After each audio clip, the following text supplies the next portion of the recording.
Julien De Smet, qui est architecte franco-belge, enfin à son petit accent, vous verrez, qui trahit ses origines belges. Julien Smet, sa conférence s'inscrit dans le cadre de l'exposition sur le design danois qui a lieu au CAUE et des journées de l'architecture qui ont donc démarré hier soir, puisqu'il y a eu l'inauguration. Et je rappelle que les JA perdurent jusqu'au 21 octobre. Pour ceux qui n'ont pas encore le programme, je ne sais pas si l'école en distribue, non? Il n'y en a plus. Alors je crois qu'il en reste peut-être encore un petit peu au CAUE, auquel vous êtes conviés après la conférence, pour voir l'exposition et pour poursuivre éventuellement les débats, parce que je ne sais pas si on va pouvoir s'éterniser très, très longuement ici. Alors, Julien De Smet, pour le présenter, mais je ne vais pas le faire longtemps parce que son propos est des plus illustratifs, donc je préférerais lui donner la parole le plus rapidement possible.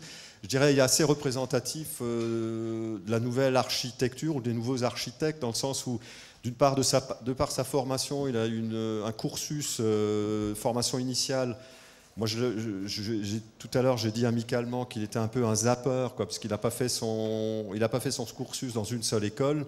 Il l'a fait au moins dans 4 ou 5, je crois, en France, ou 6 même, ouais, je suis loin du compte. L'UP8, la Cambre, enfin, il pourra le dire mieux que moi tout à l'heure. Et puis surtout, ça s'est traduit par la suite aussi, un exercice de la profession qui est tout de suite sur une dimension internationale. Donc ça va se ressentir, enfin ça va se traduire et ça va se voir dans les différents projets qu'il va nous présenter maintenant. Donc Julien, la parole et l'image est à toi. Merci. Vous m'entendez? Ouais. On va éteindre les lumières. Pour commencer. Complètement. Merci.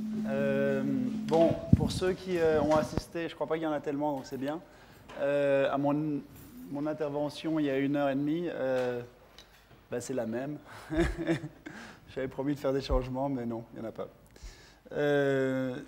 Voilà, donc moi on m'a demandé d'intervenir en tant que représentant du Danemark au départ, donc ça c'était pour l'intervention précédente. Ce qui est assez... Enfin, j'en suis très fier, étant donné que je suis moi-même franco-belge, donc a priori j'ai pas grand-chose à voir avec le Danemark. Mais il se trouve que j'exerce depuis près de 8 ans au Danemark, une profession d'architecte et j'ai un bureau d'architecture, ou quelques bureaux d'architecture maintenant. Et ce qui est intéressant avec notre manière de travailler l'architecture, et ce qui m'a interpellé dans la demande donc, de représenter le Danemark était de savoir qu'est-ce qu'on fait en fait et qui est-ce qu'on est. Donc j'ai pris quelques photos dans le bureau et puis j'ai analysé ce que ça voulait dire. Et il se trouve que dans le bureau, on est très peu de Danois. Donc par exemple, l'idée d'être Danois a peut-être changé un petit peu, dans le sens où on a maintenant,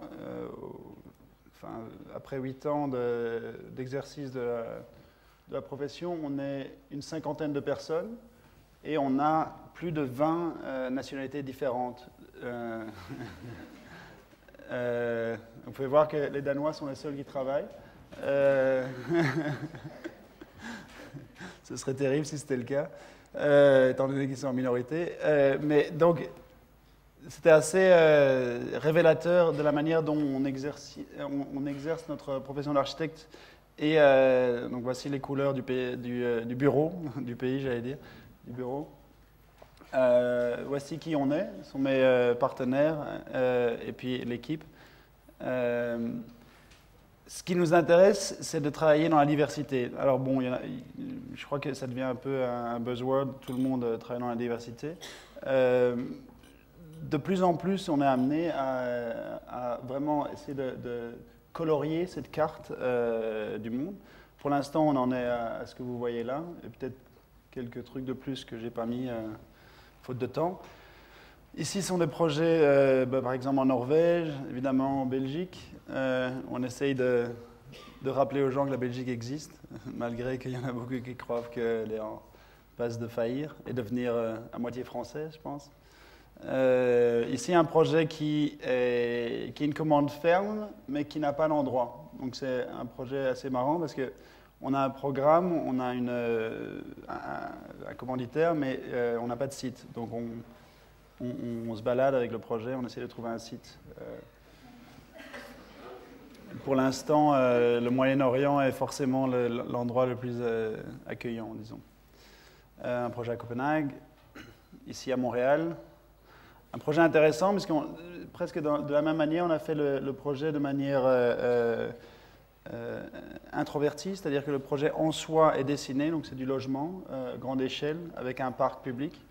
Et puis on a un site assez large, donc on a essayé de voir où est-ce que le projet pouvait se situer. Et en fait, il pourrait se situer à différents endroits, et puis on a décidé d'un endroit qui est celui-ci. Rome.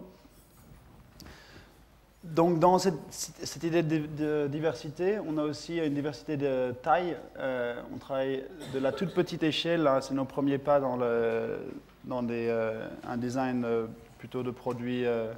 Ici, dans ce cas-ci, un bol, produit ménager. Des produits aussi qui viennent de l'idée de travailler avec des petits problèmes. C'est des choses qui nous ennuient tous les jours. Par exemple, le bordel au bureau ou à la maison.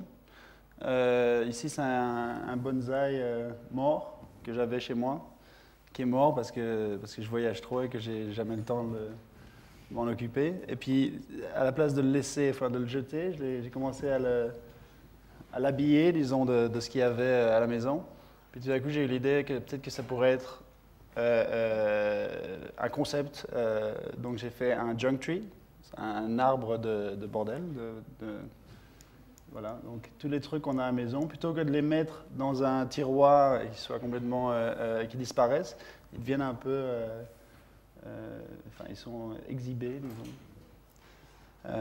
C'est un truc tout simple et c'est le genre de produit qu'on aime bien faire parce que c'est vraiment très casual, très sur le pouce, on fait un truc assez rapide.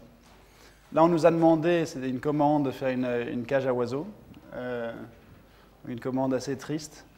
Donc on a évidemment proposé de faire une maison pour oiseaux, donc un truc ouvert. Et donc ce qu'on va produire, c'est cette maison donc, qui a toutes les fonctions qui sont nécessaires, mais qui est ouverte. Dans la petite échelle encore, on a travaillé dans du mobilier pour des bâtiments qu'on a créés. Ici encore. Et là, notre dernier produit, c'est une espèce de système de rangement qui est complètement flexible et qui est maintenant en production. Alors, pour continuer dans l'idée de la diversité, on travaille énormément avec différents médias. En tout cas, on essaye. Ici, on nous a demandé de faire une expo à New York, à Soho, dans cet espace d'exposition, le point rouge, là, Artispace. Et là, je leur ai proposé, plutôt que d'exposer notre travail, ce qui était un peu l'idée, la solution facile, je leur ai proposé d'exposer une expérience de l'espace, et en fait d'exposer l'entièreté du bloc derrière cet espace d'exposition. Alors, je vais voir si je peux vous trouver le film.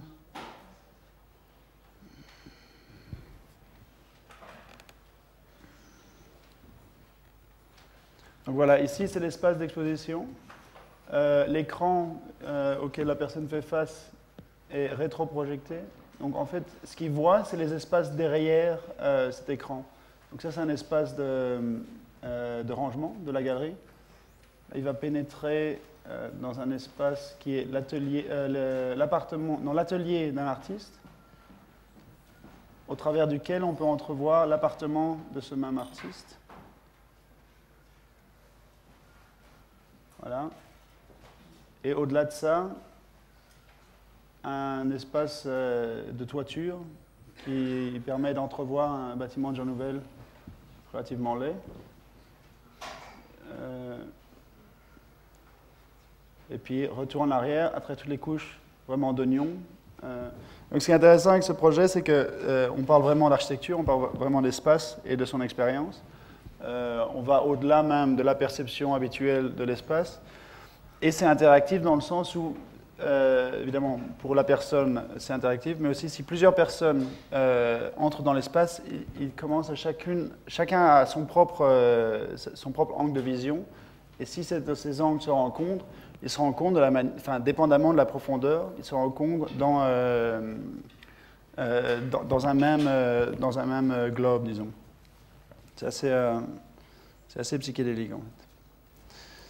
Alors, un autre truc qui nous intéresse, c'est évidemment la diversité des programmes. Ici, c'est un hôpital psychiatrique, pas exactement un programme habituel. Un hôtel à Las Vegas, projet perdu. Un projet de logement d'étudiants, un petit complexe. Ici, un projet de bibliothèque à Stockholm. Le logement, je pense que je vous ai montré une partie du logement précédemment à Montréal. Un marché couvert à Barcelone. Une île, enfin un plan urbain d'île en Lettonie. Ici, un projet mixte commercial et logement en Belgique. Un autre truc qui nous intéresse énormément, c'est les extrêmes. Pas seulement parce que c'est amusant de traiter des extrêmes, mais aussi parce que ça génère des réactions extrêmes, ce qui peut générer en gros des solutions nouvelles. Donc ici, quelque chose d'extrême traduit en quelque chose de moins extrême, mais avec l'idée et l'ambiance. À Copenhague. Des références peut-être différentes. On travaille beaucoup avec évidemment des références architecturales, comme on le fait tous en tant qu'architecte, mais aussi des références autres. Ici, c'est une référence d'un skater. J'étais moi-même skater pendant presque autant d'années que je suis architecte, donc c'est une référence assez importante pour moi. C'est important parce que c'est des gens qui comprennent probablement l'espace urbain mieux que les architectes, étant donné qu'ils le comprennent dans leur matérialité, dans leur durabilité, dans leur capacité à endurer des attaques de tout ordre. Ce gars-là en particulier est assez exemplaire dans son abus de l'espace public. Et ça, c'est un des trucs qui nous intéresse. On voudrait faire des espaces où un gars comme ça peut aller s'amuser. Ce qui nous a souvent valu l'étiquette donc, de gens qui construisent pour les skateurs, ce qui n'est pas du tout le cas. Donc, par exemple, ce bâtiment-ci était souvent présenté comme un bâtiment pour skateurs, alors qu'il n'est pas du tout skatable. Par contre, c'est un bâtiment qui est créé pour une série d'autres raisons. Ça, c'est le site. C'est vers le site sur la gauche. Les raisons, en fait, découlent du fait que le client est multiple. On a à gauche une maison de jeunes qui, en fait, veut utiliser l'entièreté de l'espace pour le divertissement des jeunes, l'enseignement de différentes choses assez rudimentaire par rapport à l'espace extérieur. Et puis alors, un club de voile qui est là beaucoup plus pratique. Ils veulent utiliser l'entièreté de l'espace pour stocker leurs bateaux, leurs mâts, leurs voiles. En plus de ça, on a un site qui est pollué, ce qui nous coûte un quart de notre budget juste en assainissement du sol. Alors, ce qu'on a proposé aux clients de faire, après étude de la pollution, et sachant que c'était uniquement une pollution de métaux lourds, donc il n'y avait pas de gaz, donc tant qu'on ne lèche pas le sol, il n'y a pas de problème apparent. On a proposé donc, de couvrir l'entièreté du site et de permettre de modéliser une espèce de terrasse en bois qui coûterait grosso modo le même prix que l'assainissement du site, de la modéliser pour intégrer le programme, la végétation environnante, différents programmes extérieurs, ainsi de suite. Ceci, en fait, dans le but de résoudre le problème de base qui est que l'entièreté du site serait couverte par des bateaux et par les besoins du club de voile, plutôt que ceux de la maison de jeunes. Donc ici, vous voyez un peu l'idée du projet, c'est d'avoir les deux en même temps, donc une espèce d'utilisation à 200% du site. Après, on a proposé une série d'autres choses qui pourraient se dérouler sur cette toiture. Ce qui a résulté en ce plan, ou cet ensemble, qui est en fait assez simple, donc une grille 2,40 par 2,40 qui permet d'engranger les bateaux, un club de jeunes à l'avant, une zone plutôt technique et d'atelier à l'arrière. Et puis dans la coupe, la réelle présence du projet, sa raison d'être, l'aspect tridimensionnel.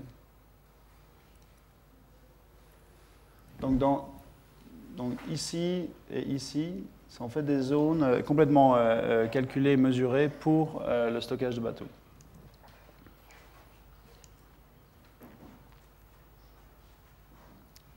Ça, c'est l'ouverture dans son utilisation quotidienne. Évidemment, c'est intéressant de venir là à différents moments, puisqu'il y a, par exemple, quand les jeunes sont là, il y a énormément de vie. Et puis en soirée, il peut y avoir juste un couple qui se retrouve avec leur chien à se balader. C'est tout à fait ouvert, donc voilà.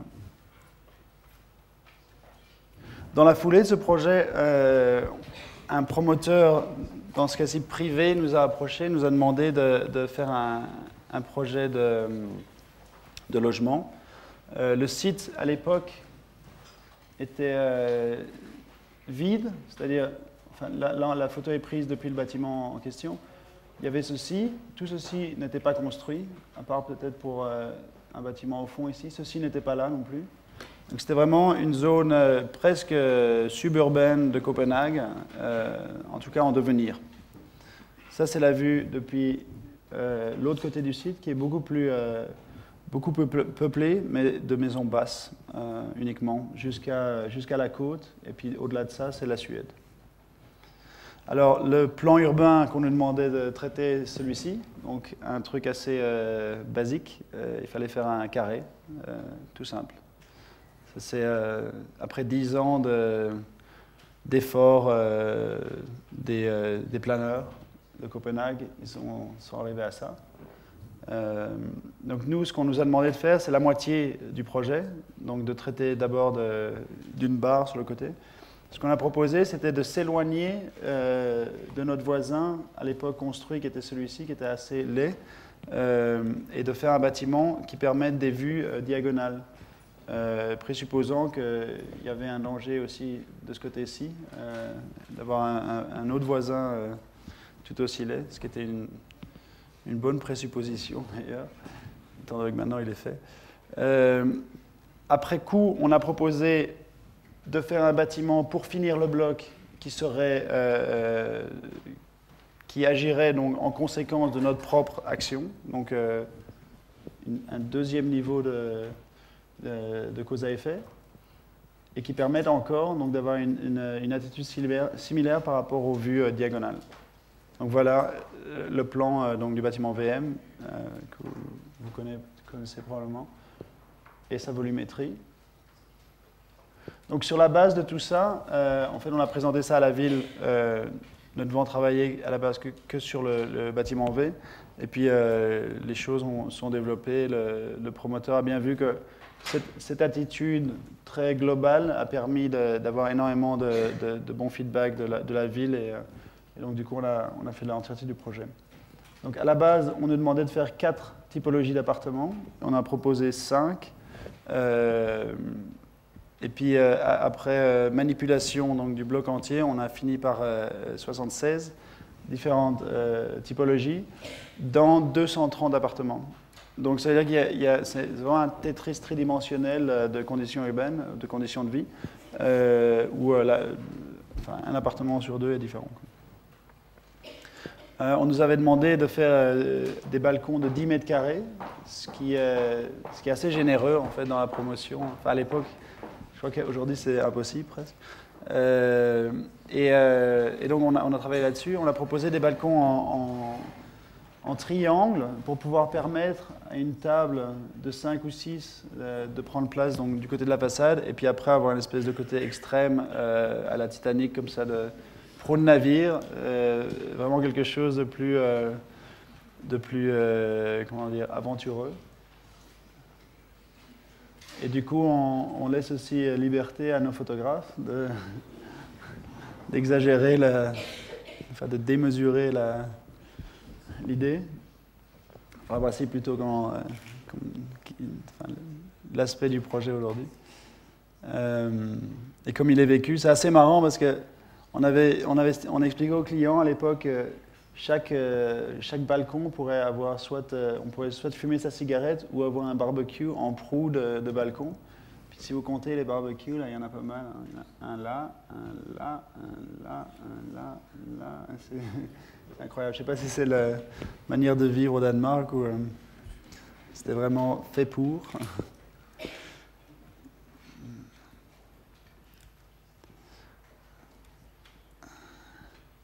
Donc le bâtiment se situe juste en face du métro aérien de Copenhague. Alors à l'intérieur, donc la diversité dont j'ai parlé, elle existe réellement, enfin spatialement évidemment. Il y a beaucoup d'appartements à double hauteur. Ils sont tous ou presque tous traversants, donc ça permet d'avoir une espèce d'aération naturelle du bâtiment. Donc ça c'est un appartement type qui regarde vers la façade sud, donc dans le bâtiment M, regardant vers le bâtiment V. Un bâtiment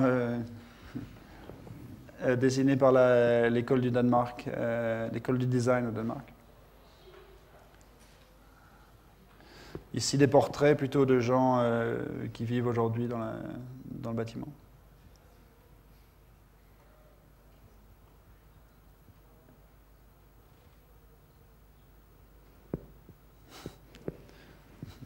Celui-là, il n'a pas vraiment décidé qui être. Donc il a la Statue de la Liberté, le chien, l'ours, Pacino, enfin un peu tout, quoi.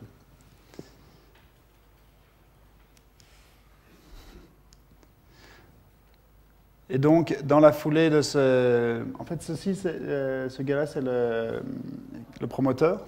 On avait 2 grands murs à l'entrée du bâtiment M qu'il fallait dessiner ou il fallait en faire quelque chose.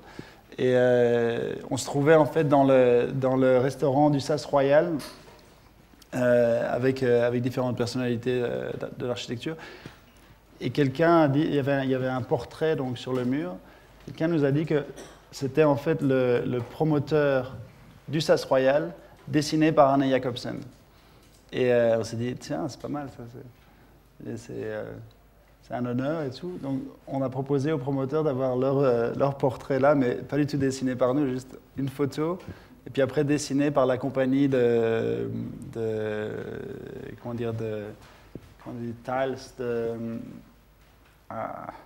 carrelage. Donc eux ont fait l'entièreté du projet, donc l'entièreté de la peinture, disons, en 10 par 10, différentes couleurs de carrelage. Ça donne pas mal à la fin même.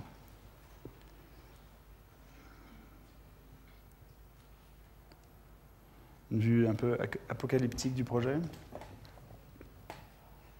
Donc dans la foulée du succès du projet, ça s'est assez bien passé d'un point de vue des ventes et en même temps d'un point de vue du vécu.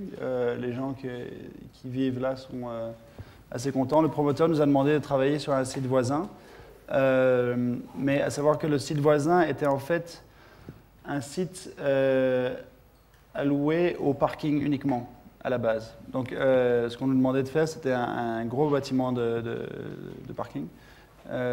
Évidemment, ça n'intéressait pas du tout notre promoteur, donc il voulait mettre du logement là-dedans autant que possible. Donc ce qu'on a proposé, c'est de faire une étude. Aussi, pour nous, un bâtiment de parking, en gros, ça ne sert à rien, quoi. Enfin, on parque des voitures, mais il n'y a rien d'urbain qui se passe. Donc ce qu'on a proposé, c'est d'essayer de faire une étude où les 2 programmes, au lieu de diviser le site, le rassembleraient et l'activeraient aussi. Donc on a proposé de faire un espèce de projet en strates où le logement donc, se mettrait au-dessus d'une espèce de montagne de parking et résolverait des questions de vue et d'accessibilité. Par exemple, ici, ce seraient les rampes de parking et au-dessus de ça, on aurait une espèce d'étage d'escalier de logement. Donc, deux projets, enfin un projet très différent des deux premiers, mais en même temps complètement calqué sur l'attitude urbaine. C'est-à-dire que, au lieu d'avoir une différenciation complète dans les appartements, dans les typologies d'appartements, ici on a un appartement soi-disant idéal, qui est orienté parfaitement par rapport au soleil, qui a des espaces extérieurs, et qui donc prend sa place et qui se déploie sur l'entièreté du site. Et puis après, qui est évidemment personnalisé, disons, sur les extrêmes, pour des questions d'urbanisme et de maintenu des différentes vues et ouvertures prédisposées. Donc ça sont les appartements, leur capacité de jardin, disons. C'est assez intéressant de voir que...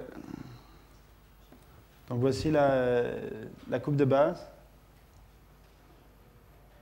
Et l'idée qu'il n'y a pas de montagne au Danemark du tout. C'est-à-dire c'est un pays complètement plat.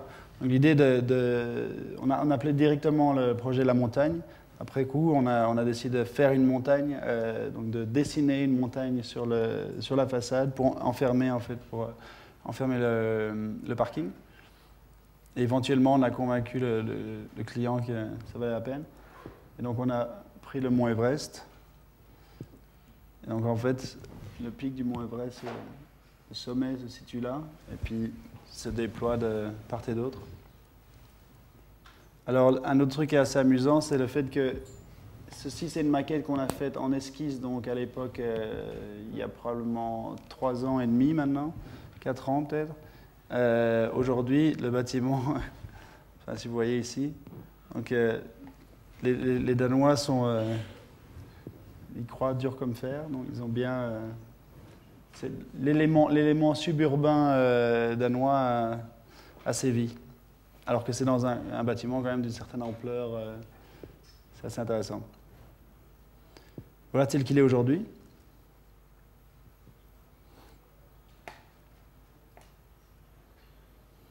Et l'espace donc de parking et d'accès à tous les appartements.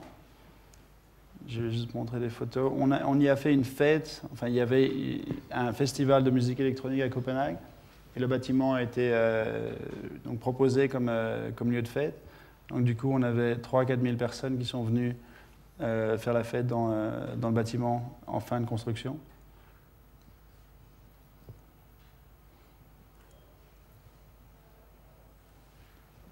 Et donc, ça-ci m'amène à des projets de plus grande échelle, qui sont des projets qu'on développe pour l'instant au bureau. Ceci est un projet de logement, bureau et en gros un projet urbain, mais disons rassemblé en un bâtiment de 4 millions de mètres carrés. On nous demandait de faire un bâtiment de 666 mètres de haut ou de 888 mètres de haut. Et en fait de 1111 mètres de haut. Donc c'était évidemment une question qui était plus, qui revenait plus à la numérologie qu'à l'architecture. Il fallait aussi que ce soit feng shui. Donc on est dans un climat chinois très fort. On est en bordure de Hong Kong. Donc Shenzhen, c'est vraiment le nouveau Hong Kong. C'est là où tous les développements se déroulent pour l'instant, étant donné que Hong Kong est complètement saturé. Donc, si on prend la situation de la région dans les 20 dernières années, 30 dernières années, on voit qu'il y a une espèce de dépérissement de la partie cultivée et de la partie nature du territoire, et puis une augmentation énorme de la partie bâtie. Donc de ceci, on est passé à ceci en l'espace de 30 ans. Donc l'idée, c'est que donc ce paysage est en gros en voie de disparition.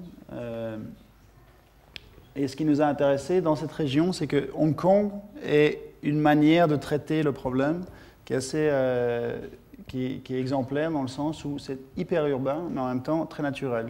Il y a plein de conditions comme ça où la montagne fait place à, ou disons, rencontre une infrastructure, et on a des bâtiments très denses avoisinants. Donc notre idée, c'était plutôt que d'avoir cette situation-là, qui est celle de Shenzhen aujourd'hui, donc on a en gros un petit bout de nature qui reste, de travailler avec plutôt l'exemple de Hong Kong. Donc ça, c'est notre site, justement en bordure d'une montagne. Donc on aimerait bien montrer l'exemple avant qu'elle soit aplatie.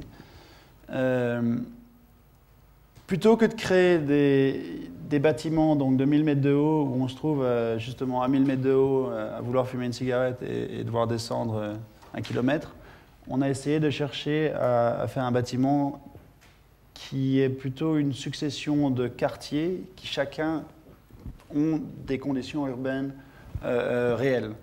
Donc on a commencé à modéliser différentes idées. Et celle-ci est celle qui a abouti, celle vraiment d'une superposition de niveaux qui ont chacun une programmation diverse. Ça, c'était en fait l'idée, la maquette génératrice de l'idée. Donc, on passe de la composante parc, ici, de manière assez drôle, de la forme de la colonne de Mies van der Rohe, donc de la toute petite échelle ou l'échelle sociale à l'échelle urbaine, où on a vraiment donc, toute la mixité de programmes et aussi dans la coupe.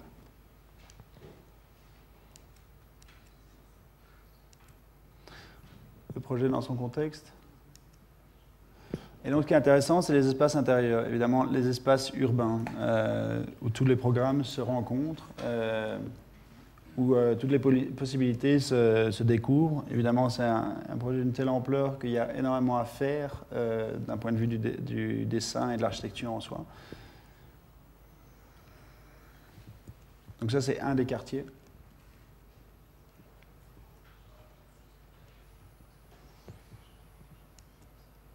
Alors, à l'époque où on a présenté ce projet, après l'avoir présenté au client, on l'a présenté à la Biennale de Shenzhen, Shenzhen-Hong Kong, l'année passée. Et 2 heures avant l'ouverture de la Biennale, la maquette a été volée. C'est-à-dire, le site est resté, mais cette partie-là de la maquette a été volée. Donc, elle pèse genre 500 grammes ou 1 kilo. C'est de la mousse, donc ça pèse rien. On ne l'a jamais retrouvée. Donc on a plaisanté que dans un climat chinois, la prochaine fois qu'on irait à Shenzhen, il y aurait une espèce de prolifération de l'idée dans le paysage. Mais c'était pour aussi un peu montrer des projets comme ça, c'est des projets qui prennent des années et des années, rien qu'en investissement, rien qu'en études de marché et tout ça. Pour l'instant, on est aux étapes vraiment inférieures du projet.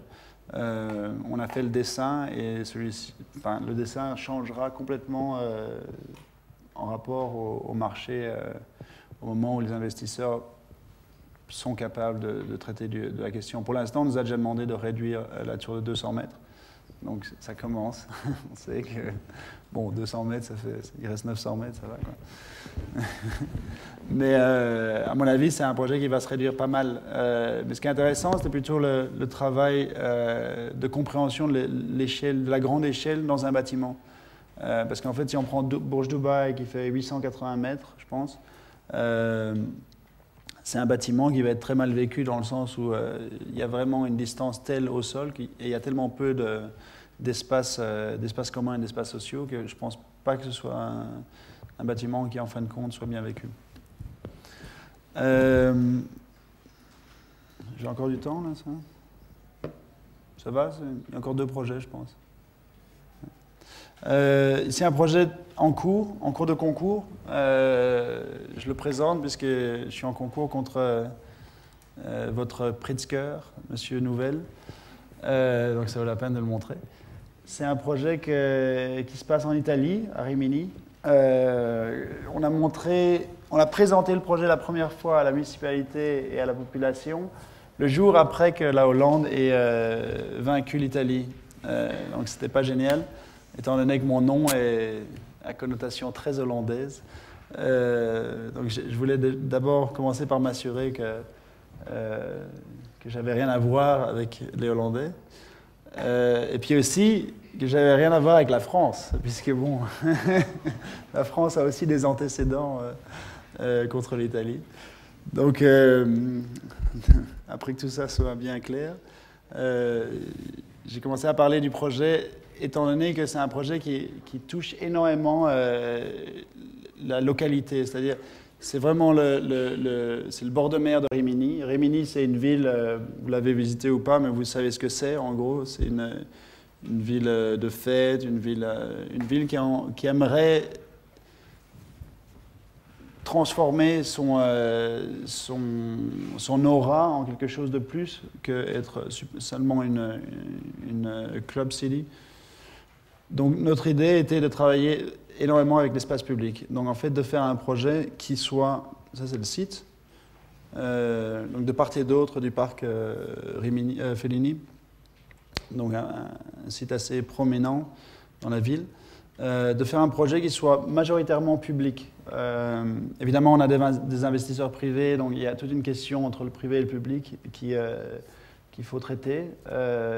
A priori, c'est difficile de faire un projet là, puisque historiquement c'est une zone tellement publique, mais maintenant qu'elle va être donnée au privé, ça va être difficile justement de gérer cette pression du public. On a décidé d'en faire un peu l'idée de base de notre projet. Donc d'abord on a regardé ce qu'il y avait sur le site. Il y a énormément. Il y a vraiment, enfin la plage, c'est presque une petite ville en soi.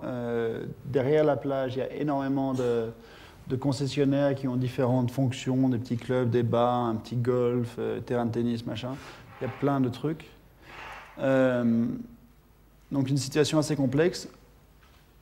Il y a une coupure complète du fait qu'il y a une voie carrossable.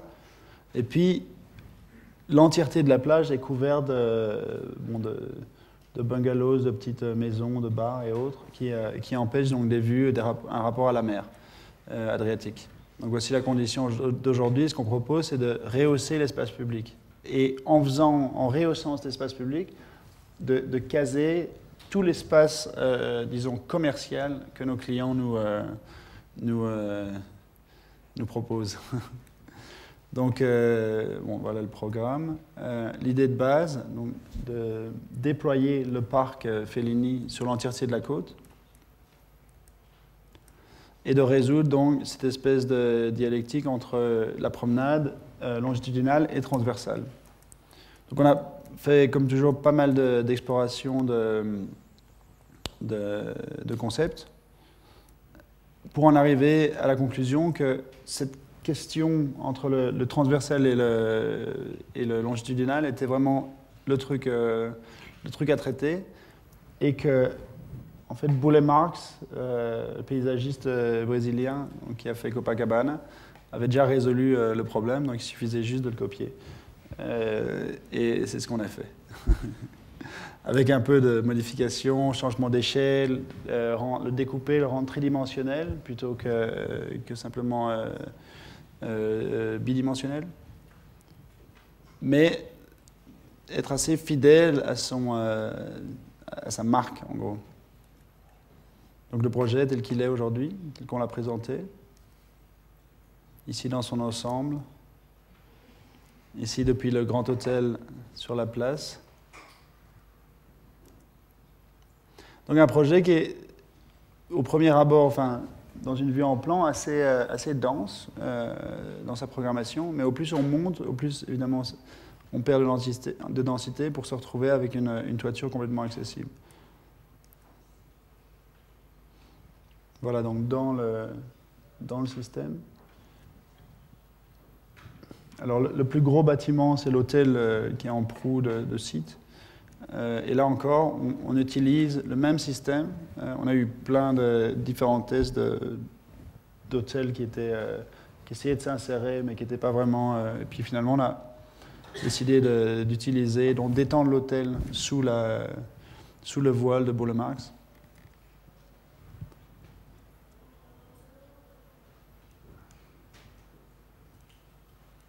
Voilà l'hôtel. Et donc l'état du projet pour l'instant, c'est que on est toujours en concours. Le projet a été présenté dans différents endroits, présenté à Turin pour le congrès d'architecture mondiale de l'UIA. On a présenté plusieurs fois à Rimini, bien sûr. Et on attend les résultats. Là. Je ne vous présente pas le projet de nouvelle.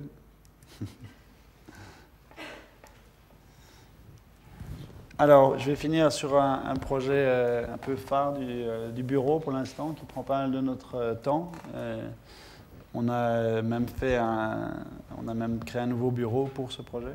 C'est un projet norvégien, apparemment, donc de tremplin, de saut à ski.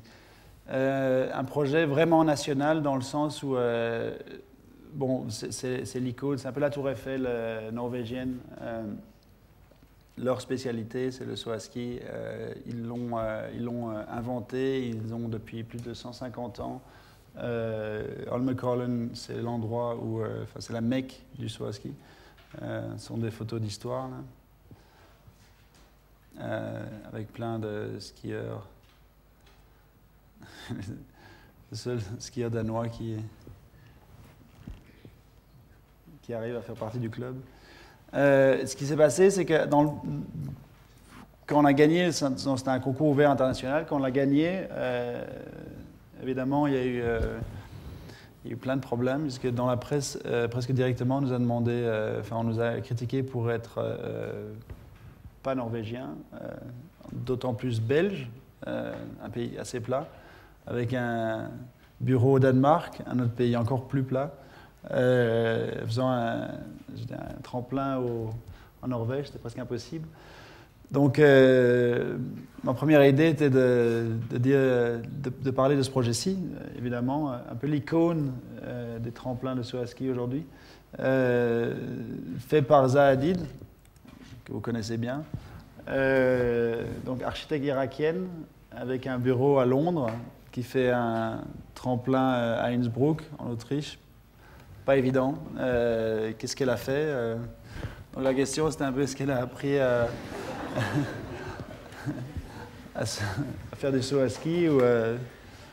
Parce que la première demande de mon client, quand on s'est rencontrés, c'était de faire le premier saut. Donc, déjà, ça mettait en couleur. Mais donc, c'est vraiment un projet qui a... Disons, le thème du projet, c'est une question d'emblème national. Et c'est là où on a vraiment, je crois, travaillé dur, ou travaillé dans le sens de l'icône. C'était vraiment de décortiquer tout ce qui a été fait et de le purifier, de le simplifier et de finir par un système qui englobe tout, mais en un geste. Donc voici le projet dans son contexte. Ou dans un contexte d'abord. Et ce qui était intéressant, c'était aussi de se rappeler que Holmenkollen, c'est le meilleur endroit pour voir Oslo. C'est-à-dire que c'est bien d'être vu, mais c'est aussi bien de proposer une vue de la région. Et donc ça, c'est la vue d'aujourd'hui. Donc on s'est dit qu'il était important de travailler avec ça et d'essayer d'étendre cette capacité. Donc le concept est très très simple. C'est un projet technique, d'ingénieur presque. On a énormément de demandes d'un point de vue de la pente idéale et autres. On a des demandes de protection pour le vent. Donc on essaie de combiner déjà ces choses-là à la base, en faire un mouvement. Après d'enlever toutes les choses qui perturbent un peu les abords, les utiliser comme support structurel, de coincer dans tout ça la circulation, à proprement parler, et puis de finir avec cette espèce de terrasse presque régionale où on a une vue 360 degrés de toute la région. Voilà. Et donc le projet donc ça c'est la terrasse en question. Extérieur, donc s'il neige, il pleut, voilà, il n'y a pas de protection, c'est les intempéries telles qu'elles sont. Les abords se font donc de nouveau sous la pente de saut et dans la montagne, donc de nouveau très peu d'éléments perturbateurs. Et puis là, c'est un des trucs sur lesquels on est en train de négocier pour l'instant, c'est de continuer à avoir le projet dans son ensemble. C'est-à-dire qu'on doit dessiner une arène de 50 000 personnes et le tremplin en un projet. C'est un peu le challenge du concours. Voilà. Alors à l'époque, j'ai présenté ce projet à Los Angeles, à USC. Et là, on m'avait dit que le projet passait très bien comme chaise longue pour Dieu, étant donné la courbe et autres et la taille. Donc j'ai fait un peu de recherche et je suis tombé sur Adam, qui en fait a l'air assez confortable là-dessus. Merci.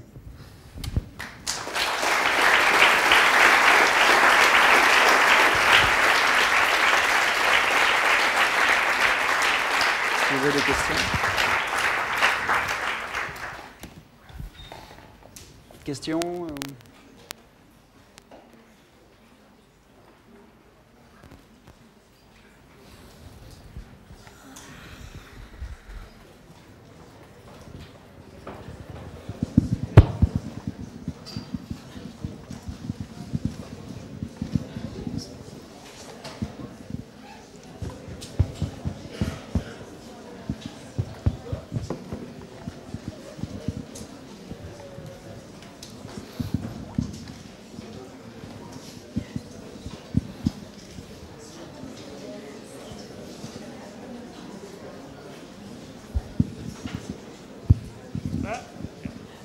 Pas de questions? Que ça?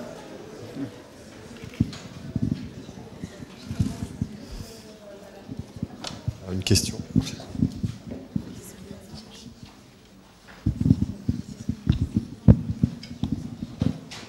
Moi, j'aimerais vous parler, je commence la première, de votre communication qui est vraiment claire, excellente. Je voudrais savoir si c'est vous qui l'a travaillé, parce que je reconnais la ligne claire d'Hergé. Il y a une identité belge. Je crois qu'il y a quelque chose de très clair de ce point de vue pour nous les Français. On le voit, c'est provocateur, c'est... Voilà, est-ce que vous pouvez nous parler de cette tradition? Comment vous vous engagez là-dedans? Est-ce que c'est un parti pris voulu? Avec qui vous travaillez? C'est du design global? Ça, c'est intéressant aussi. Voilà. Oui. La bande dessinée, j'en ai lu pas mal. Ouais. Je crois que... Enfin, aujourd'hui, je crois que c'est important de communiquer son travail de manière très didactique.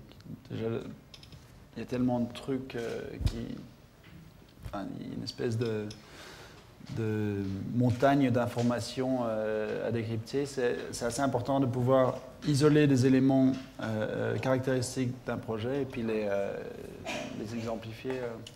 Mais est-ce que c'est en rapport avec la bande dessinée? Peut-être. Je sais pas. Je crois que le côté anecdote, c'est toujours intéressant dans un contexte de présentation, puisque bon, en fin de compte, voilà, j'ai 500 d'IA ici, et je sais pas, un projet peut aussi s'expliquer en une d'IA, mais on va pas y passer 1 heure. Donc, je pense que c'est important de donner un peu plus de souplesse à ce qu'on a à présenter. Parfois, c'est négatif de présenter trop de choses. Parfois, c'est bien d'être assez concis. Ça dépend vraiment aussi du contexte. Mais je crois que, par exemple, pour un client ou pour un étudiant, et un étudiant, c'est un peu la même chose. Il faut expliquer les choses de manière assez au cas par cas, vraiment décortiquer le projet pour que son ensemble soit perçu par après. Et c'est assez intéressant de faire ça, de faire cet exercice. Je crois que c'est assez important de l'enseigner et de le pratiquer déjà à l'école, parce que pour moi, c'est clair que c'est un des éléments qui permet de convaincre des clients de faire des trucs de dingue, quoi.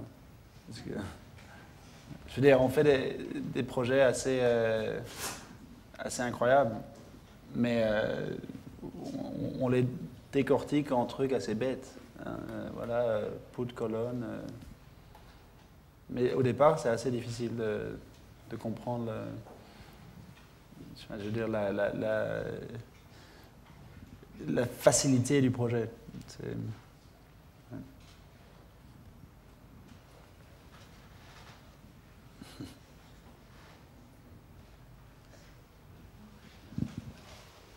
D'autres questions? Oui, merci pour la réponse.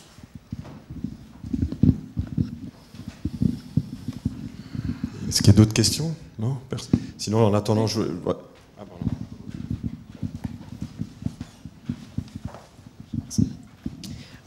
Oui, bonjour.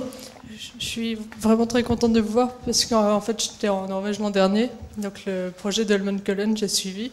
J'ai suivi dans la presse norvégienne. Donc, je sais qu'il y a eu un grand débat sur le faire ou pas le faire, qu'à une époque, ils pensaient plutôt réutiliser l'existant pour leur championnat en 2011. Ouais. Et s'en est suivi surtout dans les écoles d'archi. Moi, j'étais à Trondheim.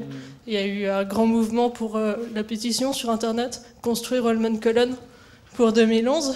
Ouais. Et finalement, je ne sais pas ce qui a abouti. Alors, je suis contente de pouvoir vous poser la question directement, où on en est. Ah, mais on a envoyé à tous ceux qui nous ont supportés un mail quand on a eu le contrat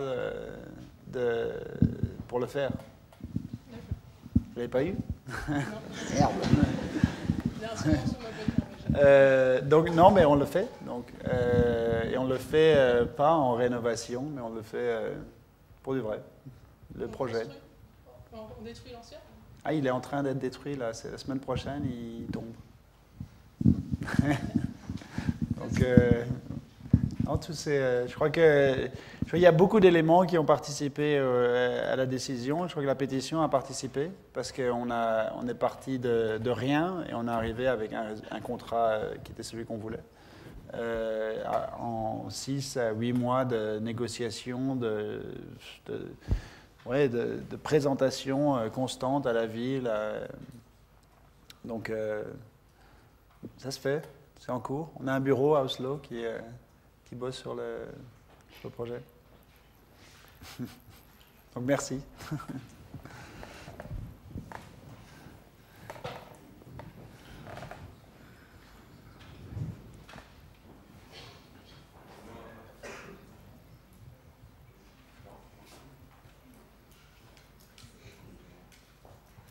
Je t'entends sinon.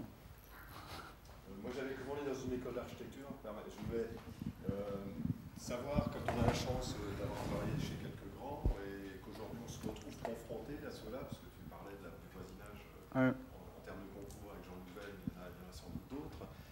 Comment se fait le passage de sortie entre du travail chez le cabinet et se retrouver dans cette cour-là? Je pense qu'à un moment donné, c'est peut-être important aussi de connaître comment ça bascule ou pas. Est-ce que c'est lié à une chance, peut-être à une volonté précise quoi, de s'engager dans cette voie-là? Ouais. Enfin, moi, je n'ai pas tellement envie de commenter sur le fait que ce soit de la chance ou pas de la chance. Enfin, je crois qu'on travaille suffisamment pour... mais maintenant, tout le monde travaille beaucoup. Donc, là, on fait notre premier concours contre M. Qu'évidemment je ne présente pas puisque c'est confidentiel. Ça, c'est un moment un peu plus important. Mais je crois que, enfin, moi, ce qui m'intéresse, c'est de voir à quel point, par exemple, pour ceux qui ont été à la Biennale de Venise cette année, vous avez peut-être vu que donc, il y avait un truc assez intéressant. Il y avait donc les maîtres, soi-disant, hein, et puis le reste. Donc Aaron avait fait un truc pour lequel j'étais assez critique, enfin contre lequel j'étais assez critique, et puis par après j'étais assez heureux qu'il l'ait fait, parce que en présentant les maîtres comme maîtres, et puis le reste comme le reste, hein, c'était clair. les maîtres sont plus des maîtres. Je veux dire, de voir le travail de Zaha depuis sa jeunesse jusqu'à aujourd'hui, bon, dans le contexte contemporain de l'architecture, on se dit c'est un peu plutôt une maladie qu'un progrès. C'est vraiment quelque chose qui devient... J'avais quelqu'un qui m'avait dit récemment, c'est en anglais, mais c'est une autre snot de Zaha. Donc c'est une espèce de... Peu importe, c'est un autre truc, voilà, machin, quoi. Et donc, de voir cette différence entre les gens qui ont vraiment embrassé l'idée de la signature dans l'architecture, donc vraiment... Enfin, leur être entier dépend de cette signature. Donc, Copy Mulblow, Zaha, c'est vraiment des signatures. Guéry, signature, sont des maîtres. Oui, quoi, des maîtres peintres ou quoi. Enfin, du coup, de voir tout le reste, ça permet de relativiser et puis de valoriser en fait le travail des architectes d'aujourd'hui, pas des maîtres, mais de tout le reste, qui font un travail incroyable. Maintenant, est-ce que... Enfin, j'ai pas de conseils à donner. Déjà, je pense pas que ce soit un but d'arriver dans cette espèce de monde d'architecture un peu élitiste. Pourquoi? Parce que si c'est pour en finir à être un maître, soi-disant, parce qu'on a fait ce qu'on a fait, on a répété suffisamment de fois pour que les gens le pigent, c'est pas... pour moi, c'est pas intéressant, quoi. Par contre, ce qui m'intéresse, c'est de voir des diversités, tout ce qui se passe dans la diversité, tout ce qui est singulier, tout ce qui est vraiment nouveau, au sens propre du terme, c'est étonnant. Ça, c'est intéressant. Et je pense pas qu'on arrive à ça en pensant, il faut que j'y arrive. C'est quand on pense, il faut qu'on y arrive, en général, on prend les mauvaises décisions. Enfin voilà, je sais pas.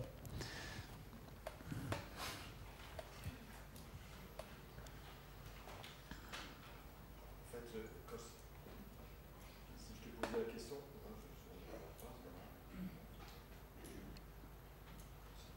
c'est pas grave. Si je peux poser la question, c'est en fait la prolongement de la discussion qu'on a eue en arrivant, du fait que vous avez été à des concours internationaux et apporté votre réponse sans préfigurer le contexte et tout. Je pensais plus à ça. Il n'y a pas une question de chance, il y a une question de travail, de volonté. Oui.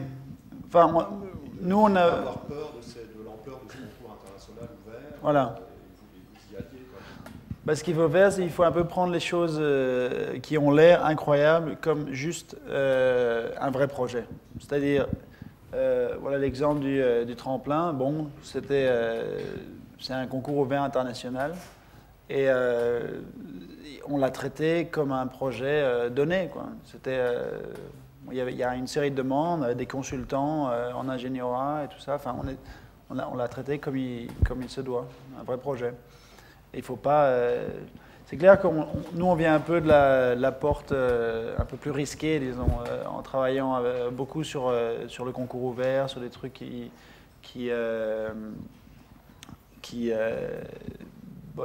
génèrent peu de résultats positifs, souvent. Il n'y a pas de doute, hein. On fait beaucoup de projets, on fait peut-être 80, 100 projets par an. Qu'est-ce qu'il y a maintenant? Il y a peut-être 30 commandes là-dedans, et puis le reste, c'est des concours. Puis après, les concours, c'est entre peut-être une vingtaine qui sont invités, dépendamment de l'année. Et puis le reste, c'est soit sur appel d'offres, soit ouvert, quoi. Évidemment, on essaie de réduire, maintenant qu'on a un peu du boulot, on essaye de réduire le nombre de concours ouverts, mais en même temps, c'est un peu les Olympiques de l'architecture, hein. Il faut le faire parce que c'est génial. Je veux dire, on a un concours contre tout le monde. On perd beaucoup, mais quand on gagne, c'est sympa. Enfin voilà, c'est de nouveau. Hein. Enfin, il faut risquer, quoi. Il n'y a pas de doute là-dessus. Hein.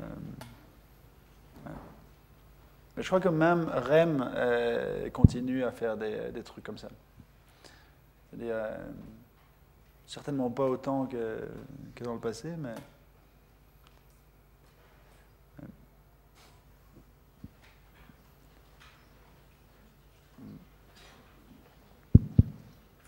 Bon. Merci.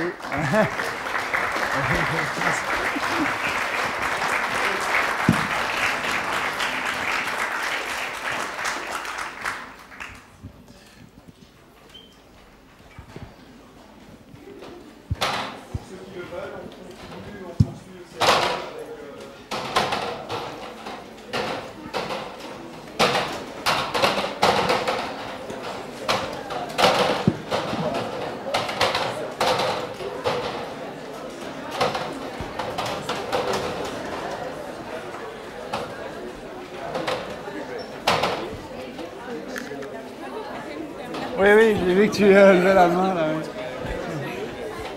Oui. Comment ça se passe avec les ingénieurs? C'est pas possible, enfin, il faut revoir tellement de fois le projet. On bosse avec des bons ingénieurs. Des ingénieurs qui Ça aiment. pose jamais de problème. Si, ça pose plein de problèmes. Mais la profession de l'ingénieur, il faut un peu la pousser en dehors de ses limites. Parce qu'ils ont tendance